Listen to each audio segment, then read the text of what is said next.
Hi అండి, welcome to my channel.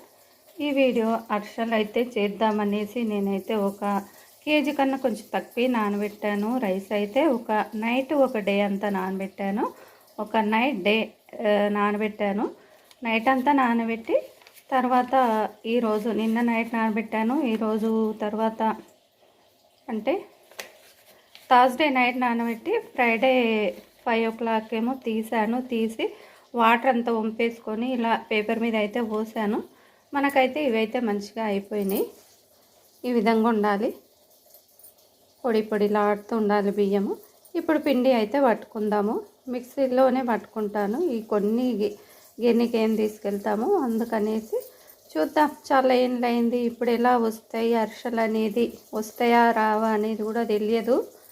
చేసి అయితే చూద్దాం. వస్తే మీతో కూడా పంచుకుంటాను, రాకపోయినా పంచుకుంటాను రాలేదనేసి.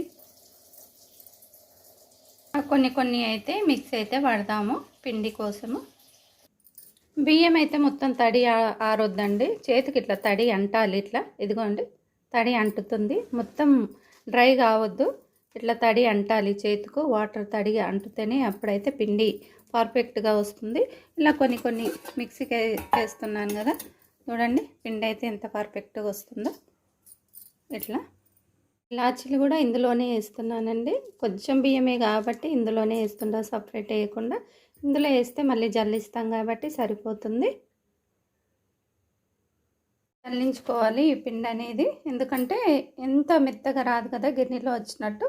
అందుకే జల్లించి ఏమైనా రవ్వలా ఉంటే పక్కకు తీసేసుకోవాలి.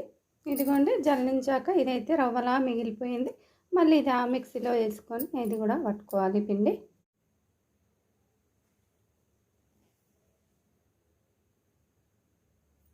ఇదిగోండి అయిపోయింది. మనం పిండి జల్లించడం కూడా, మిక్సీ కట్టడం అయిపోయింది, జల్లించడం అయిపోయింది. గిర్నీలో అయినా ఇంట్లో పట్టుకున్న రైస్ అయితే డ్రైగా కావద్దండి, కొంచెం తడిగానే ఉండాలి. మన చేతికి తడి అంటుకోవాలి. రైస్ నానబెట్టిన రైస్ మరీ మొత్తం డ్రై అయిపోతే పిండి పొడి పొడిగా అవుతుంది. ఇదిగోండి పర్ఫెక్ట్గా ఉంది, ఇంట్లో పట్టిన కూడా పర్ఫెక్ట్గా ఉంది మనకు పిండి వచ్చేసి. ఇప్పుడు బెల్లం అయితే తీసుకుందాము. ఒక 1/2 kg అయితే సరిపోతుంది బెల్లం మనకు. పిండి కొంచెమే ఉంది, పిండి కొంచెం ఎక్కువే ఉండాలి.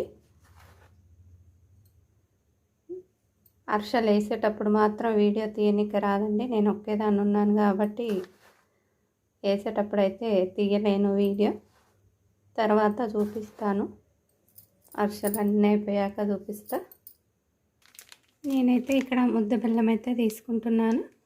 ఇది కేజీ ముద్ద బెల్లము. దీనిలో సగం తీసుకుంటే సరిపోతుంది, ఎందుకంటే పిండి అయితే కొంచెమే ఉంది.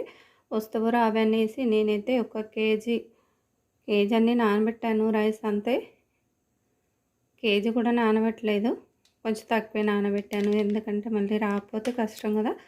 చాలా ఏండ్లైందని చెప్పాను కదా, అందుకే. పిల్లలు చిన్నగా ఉన్నప్పుడు చేసేదాన్ని, మధ్యలాగా తినకుండా అయినరు కాబట్టి చేయకుండా అయినా. ఇప్పుడు సరేలే మళ్ళీ చూద్దాం అనేసి చేద్దాం మనం కూడా అనేసి ట్రై చేస్తున్నా అండి. ఎలా వస్తాయో చూద్దాం. బెల్లం అయితే పెట్టానండి. ఒక చిన్న గ్లాస్ వాటర్ అయితే వేసుకుందాం, ఎక్కువ వద్దు, చిన్న గ్లాస్ వాటర్ సరిపోతుంది.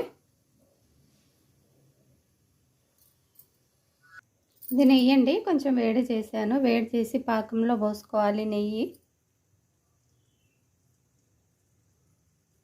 సాఫ్ట్గా ఉంటుంది లోపల, ఇట్లా నెయ్యి వేస్తే మనకు పాకం అవుతుంది. చూసుకోవాలి వాటర్లో వేసి. వాటర్లో వేసి చూస్తూనే ఉండాలి, ఎందుకంటే మళ్ళీ ముదురు పాకం రావద్దు, లేత పాకం రావద్దు, అటు ఇటు కాకుండా ఉండాలి. ముదురు పాకం వస్తేనేమో అరిసె గట్టిగా అయిపోతుంది, లేత పాకం అనుకోండి అరిసె ఇరిగిపోతుంది. అందుకే అటు ఇటు కాకుండా తీసుకోవాలి పాకంని.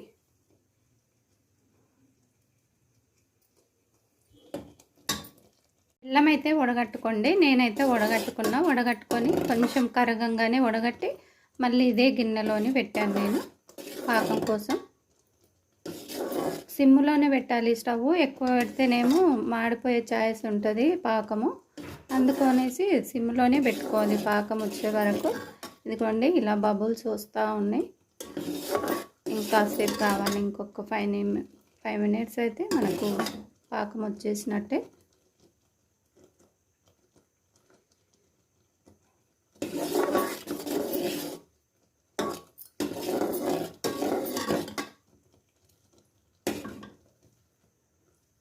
మనకు పాకం వచ్చే ముందు మంచి స్మెల్ కూడా వస్తుంది. బెల్లంది పాకం స్మెల్ బాగా వస్తుంది, మంచిగా వస్తుంది పాకం వచ్చే ముందు. ఇదిగోండి ఇట్లా మనకు ఈ విధంగా పాకం వచ్చింది. ఇప్పుడు ఇట్లా సాఫ్ట్గా ఉండాలి, మరీ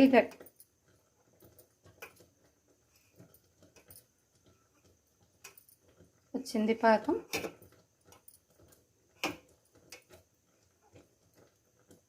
ఇదిగో ఇట్లుంటే సరిపోతుంది. ఆఫ్ చేసుకుందాం స్టవ్. ఇప్పుడు ఈ పాకంలోనే నెయ్యి పోసేద్దాం.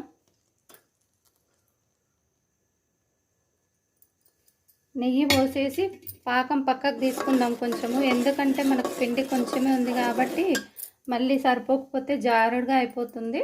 అందుకే కొద్దిగా పక్కకు అయితే తీసి పెడదాం పాకము. మళ్ళీ అది భక్షాలకు వాడుకోవచ్చు, పరమాన్నంకి వాడుకోవచ్చు, ఎట్లయినా వాడుకోవచ్చు. ఎక్కువైతే మాత్రము కష్టం కదా మళ్ళీ జారుడుగా అయితే, అందుకే ఫస్ట్ కొంచెం అయితే తీసిపెట్టి అందులో పిండి అయితే వేద్దాం. ఇదిగోండి కొంచెం పాకం పక్కకు తీసాను. ఇప్పుడు దీంట్లో అయితే పిండి వేసి కలుపుతండి. నేను ఒక్కదాన్నే ఉన్నాను కాబట్టి ఇక తీయడం కష్టము. పిండి పోసేటప్పుడు జాగ్రత్త కలపాలి. నువ్వులు అయితే వేయట్లేదు, నాకైతే ఇష్టం ఉండదు. మాకు కోకోనట్ పౌడర్ అయితే వేసాను. ఒక్కరున్నప్పుడు మన పప్పు రుబ్బేది ఉంటుంది కదండి, అది తీసుకోవాలి. లేకపోతే స్పూనో లేకపోతే గుంతగంటనో ఏదో పెడితే మాత్రం గడ్డలు కట్టిపోతుంది. ఇట్లా పప్పు రుబ్బేది తీసుకున్నారనుకోండి, ఒక్కరున్నప్పుడు పర్ఫెక్ట్గా వస్తుంది మనకు పిండి అనేది, ఎక్కడా గడ్డలు లేకుండా వస్తాయి. పిండి చల్లారకుండా ఇట్లా మూసి పెట్టుకోవాలి. మనకు కావాల్సినంత ఒక గిన్నెలో తీసుకొని, లేకపోతే చల్లారిపోతే గట్టిగా అవుతుంది. అందుకనేసి నేను ఒక చిన్న గిన్నెలో అయితే తీసుకున్నా, ఒక్కదాన్నే ఉన్నాను కాబట్టి. ఇదిగోండి ఇట్లా అయితే చేసి ఆయిల్లో వేసుకుంటా ఒకటొకటి.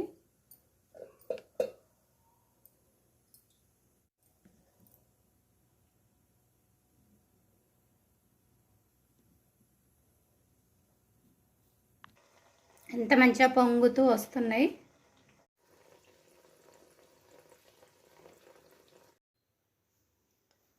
నేనైతే పాకం అయితే ఒక గిన్నెలో వేరే కొంచెం తీసి పెట్టాను, ఎందుకంటే పిండి కొంచెమే ఉంది కాబట్టి మళ్ళీ పాకం ఎక్కువైతే కష్టం అనేసి ఒక గిన్నెలో కొంచెం తీసిపెట్టి వేరే గిన్నెలో తీసిపెట్టి ఆ గిన్నెలో పాకం పట్టే గిన్నెలో అయితే పిండి పోసుకున్నాను. నేనైతే కొన్ని చేశాను, కాకపోతే ఇప్పటివరకు అయితే ఎవరు అన్నీ తినలేదు. నేను చేసినవే కొన్ని, కాకపోతే తినరు అని చెప్పాను కదా, తినలేదు. ఇంకా ఉన్నాయి ఇప్పటికీ కూడా.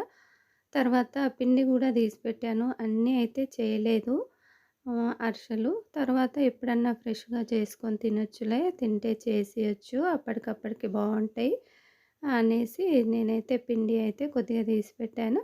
కొద్దిగా పాకం కూడా మిగిలిపోయింది. అది వేరే పరమాన్నము ఏదో వండుకుంటే ఆ పరమాన్నంలో కూడా, ఎందుకంటే మనం పాకం పట్టిన బెల్లమే కాబట్టి అందులో నెయ్యి బెల్లం అంటే పాకం పట్టాం కదా, అది పరమాన్నంలో వేసుకుంటే చాలా బాగుంటుంది. మిగిలిపోయింది, తర్వాత వేస్ట్ అయితే కాదు.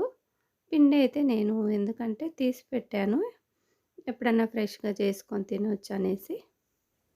భయపడుకుంటా చేశానండి. అరిసెలు వచ్చేసి చాలా బాగా వచ్చాయి, చాలా చాలా బాగా వచ్చాయి. పైన క్రిస్పీగా లోపల సాఫ్ట్గా చాలా బాగా వచ్చినాయి. నేనైతే కొంచెం భయపడ్డాను ఎలా వస్తాయో అనేసి, ఎందుకంటే మనం కష్టపడి చేసినాక చెడిపోతే కొంచెం డిసప్పాయింట్ అవుతాం కదా. అందుకనేసి నేను కూడా కొంచెం చాలా రోజులైందని చెప్పాను కదా, అందుకే భయపడ్డాను. కాకపోతే చాలా బాగా వచ్చాయండి అరిసెలు వచ్చేసి, చాలా చాలా ఇదిగోండి చాలా చాలా బాగా వచ్చాయి. నేనైతే ఇన్నైతే చేసుకున్నాను, ఒక 22 దాకా చేశాను. తర్వాత పిండి అయితే తీసి పెట్టాను, మళ్ళీ ఎప్పుడైనా ఫ్రెష్గా చేసుకోవచ్చులే ఇవి అయిపోతాయి అనేసి, ఎందుకంటే ఎక్కువ తినరు కాబట్టి అందుకనేసి చేయలేదు. ఇవి తినడం కూడా కష్టమే పిల్లలు వచ్చేసి. నేనైతే స్వీట్ అసలే తినను, తక్కువ, ఒకటి తింటే మస్తు, స్వీట్ అసలు తినాలనిపించదు, అందుకే కొద్దిగానే చేశాను. మన హర్ష ఎలా వచ్చిందనేసి చూశాను నేను, పర్ఫెక్ట్. ఇదిగోండి పైన క్రిస్పీగా లోపల సాఫ్ట్గా ఉంది. ఇదిగోండి ఇదిగోండి పైన అయితే చాలా క్రిస్పీగా వచ్చింది. మన అరిసెలు అతిరాసాలు కూడా అంటారు దీనిలను. మీకు ఇవి నచ్చినట్టయితే ఒక లైక్ అయితే చేయండి, ఓకేనా? చాలా కష్టపడి చేశాను. అరిసెలు చేసేటప్పుడు కనీసం ఇద్దరైనా ఉండాలండి. నేనైతే ఒక్కదాన్ని చేసిన కాబట్టి కొంచెం ఒత్తడానికి కొంచెం కష్టమైంది అంతే. దేనికి కష్టం అనిపించలేదు. ఆయిల్ ఒత్తడానికి మాత్రమే కొంచెం కష్టమైంది అంతే. అందుకే ఇద్దరుంటే బెస్ట్ అరిసెలు చేసేటప్పుడైతే.